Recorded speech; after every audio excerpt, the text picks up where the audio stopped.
I want to speak today about fatherhood.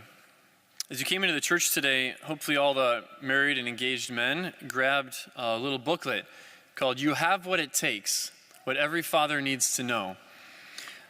This little booklet has got some really wonderful insights into how to be a good father, how to affirm your children and help them to be brought up well. And it's something to come back to again and again. Bring it home and read it, but then a year from now, pull it out again and read it again. It's got really beautiful insights into how to be a good Christian father. The book is very positive. It's affirming of dads. It's affirming of sons and of daughters. And it's never too old to affirm your children. It's never too old to be a good dad and to say, how can I be a better dad? And so to use resources like this to help ourselves to be better. Now, being a mother is a very important thing. But today I want to focus specifically on the vocation of fatherhood and what it means to be a dad. Our culture tries to tell us that fathers and mothers are interchangeable, that men and women there's really no difference between them. But we know that's not true. A mother and a father are both indispensable for their children and for their family. The very nature of having your own children, too, as a father, makes you want to be a good dad. It's like, yeah, if I have children, I want to be a good dad to them. The problem is, most children, at least that I've seen, they don't come with an instruction manual of like, this is how you be a good dad to your child. It's something you've got to grow in and something you got to learn about. And how do I do this? How do I be a good father to my children? It continually takes effort to grow better. In talking about fatherhood, it's essential to recognize that raising boys and raising girls, although they're similar in a lot of ways, they're also very different in a lot of ways. There are some fundamental differences that we need to note between raising boys and raising girls. The secret is that all little boys and all little girls have one deep desire in their heart, but it's different for boys than it is for girls. There's a secret that they ask in the depths of their heart. And I want to walk through some of the points that this book makes about the difference between raising boys and raising girls and how a father really speaks to their heart, because their question they ask is different. And so John Eldredge, he writes in this book that every boy is asking one basic question. And you notice it in almost everything that a little boy does. Look at the stories that boys love. They love to play games. They're full of battle and adventure and danger. They love to build things and then blow them up. They love to jump off of stuff. What does a boy wear if you let him wear what he wants to wear? If he doesn't have to, if he can get out of his church clothes and get out of his school clothes, he'll be decked out in camouflage as like an army man, or he'll be dressed as a cowboy, a firefighter, a superhero, a Jedi Knight with a stern look in his eye. Every boy wants to be a hero. He wants to be powerful. He wants to be dangerous. He wants to know, do I have what it takes? That's the question that every boy is asking. Do I have what it takes? And as a boy grows a bit older, he turns to fast cars, and the louder the better. Computer games of battle and adventure. Making the sports team. He wants to hit a home run in the bottom of the ninth. He wants to get a slam dunk or, shoot a three-pointer right before the buzzer. If he's more academically inclined, then he wants to win at chess. He wants to ace the test. He wants to come out on top. He wants to prove himself. And all through those years, as he's riding his bike with no hands, trying to look cool, and doing all those other things that boys do, fathers, he's trying to impress you. Because every boy shares the same basic question. Do I have what it takes? And every boy is looking to his dad to answer that question. Every little girl is asking one basic question too, but that question is very different than it is from her brother. You can observe it in nearly everything that she does. Little girls typically don't invent games where bloodshed is a prerequisite for having fun, where a large number of people die as a result of the game. On the other hand, boys don't, come together to brush each other's hair. They don't go to tea parties unless their brother or their sisters drag them into them. Sitting down over make-believe china, being very polite and having grown-up conversations is an entirely feminine affair. It's all part of the relational games that girls create. Boys may have invented hockey, but little girls invented things like wedding day and mommies and daddies and rescue the princess. You don't have to teach them that. That's what their heart longs for. It comes naturally to them. It's part of their design. It's not to say that girls dislike adventure. They love things like climbing trees and making mud pies and all of those adventurous things. Many girls love to play sports, but there's something profoundly different between boys and girls. Watch them on a rainy day. If they're stuck inside the house, boys might make up a game like Terrorize the Cat or Urban Commando.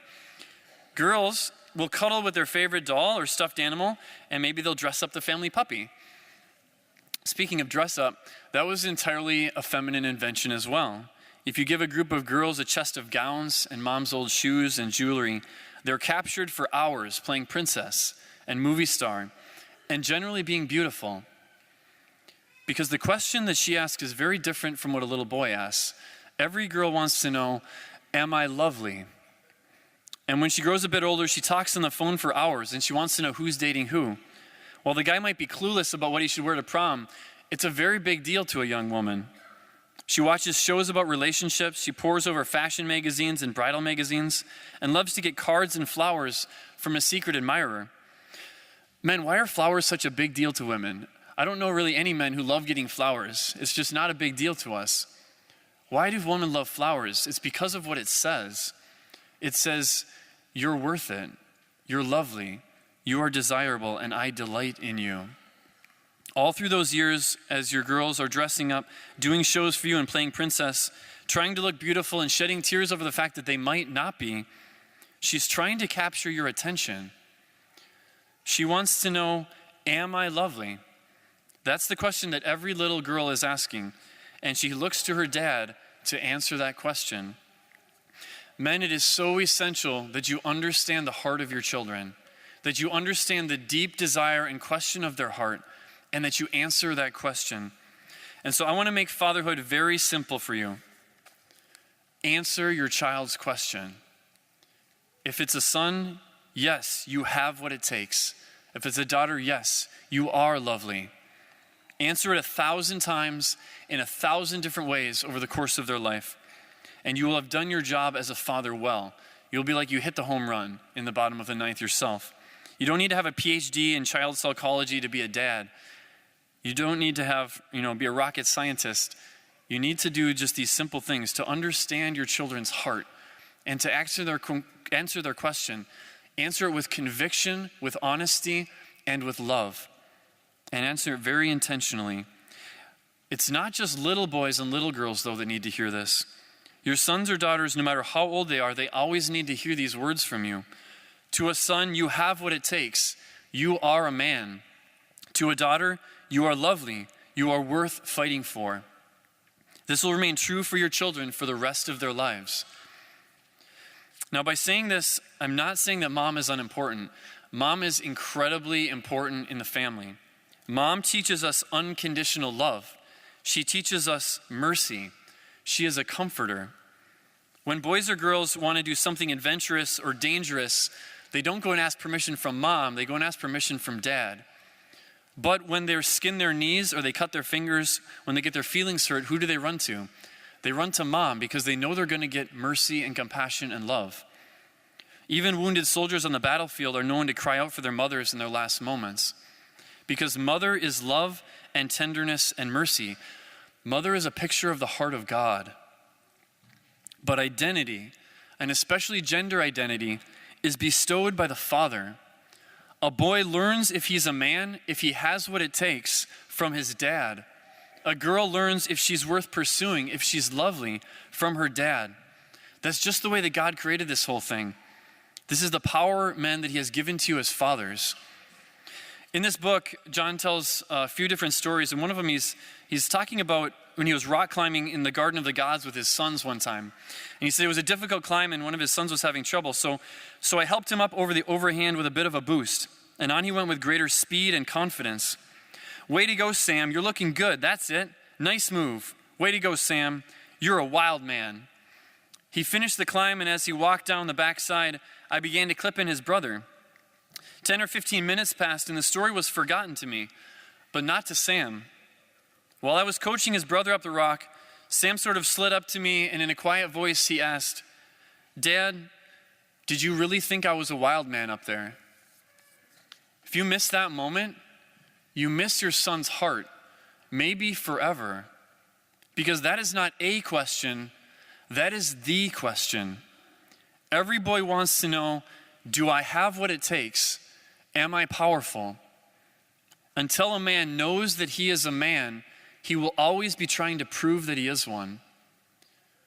I think this is one of the big reasons why we have things like bullies and gangs, because those boys have not grown up to know that they are men and how to use their masculinity for what is right and good.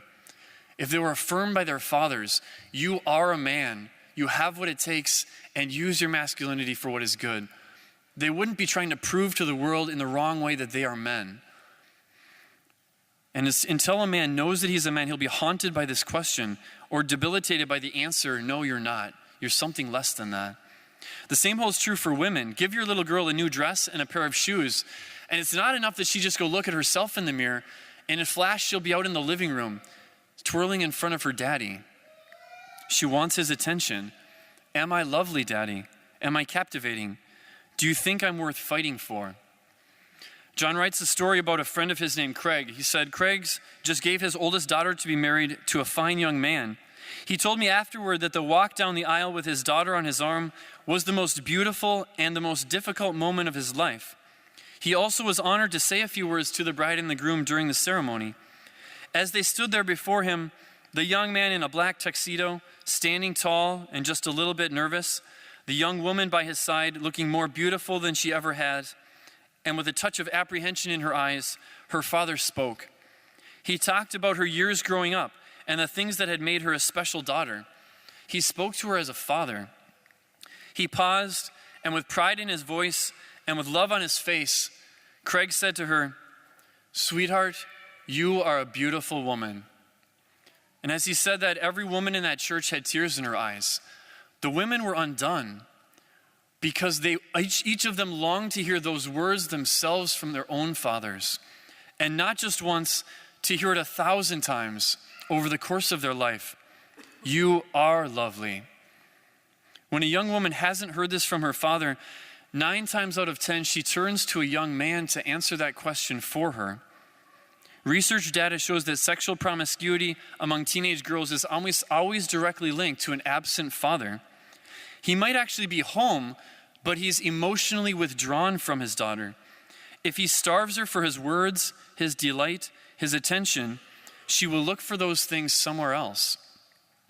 And this is to say that your voice, men, your voice as a father, is the most powerful voice in the world for your children. No one will have the impact on them that you have on them. Men, there's so much more that I want to say about fatherhood that we don't have time for this morning. And so we've decided to host a special men's and father's night. This coming Tuesday night after the evening mass, 6:30 mass, at 7:15, we're going to have a special men's night here in the church. I want to encourage you to come to that so we can talk a little bit more about fatherhood and how to be good dads, how to build each other up, how you can help your children. I also want to invite you to read the bulletin article for today, which looks at fatherhood but from a spiritual perspective. How do you be the spiritual leader in your home? Each of you fathers has the most important voice in the world when it comes to your children. And I pray that with God's grace, you will be able to answer the deepest question of their heart. Even Jesus was affirmed by his own father when at his baptism, the voice came from heaven, "This is my beloved Son, in whom I am well pleased." Men, you have what it takes to be the great fathers that God has created you to be.